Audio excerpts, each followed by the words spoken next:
Hýbali sa im veci, okolo počuli dýchanie a keď sa jeden z horolezcov pokúsil zapáliť sviečku. Zaujímajú vás záhady?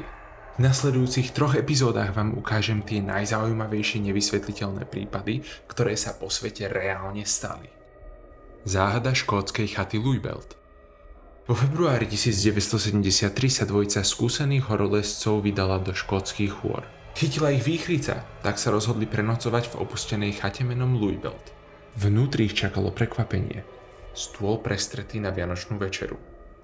Nikde v dohľade však nebolo živej duše a teplota vnútri bola ešte nižšia než mráz vonku.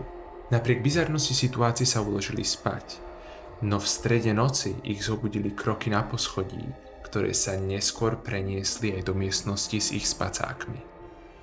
Hýbali sa im veci, okolo počuli dýchanie a keď sa jeden z horolezcov pokúsil zapáliť sviečku, niečo mu ju vytrhlo z rúk a hodilo cez celú izbu. Vydesení vyliezli oknom rovno do fujavice a zrazu si uvedomili, že pôvodne otvorené závesy v okne na druhom poschodí niekto zatiahol. Čo by ste v takejto situácii robili vy?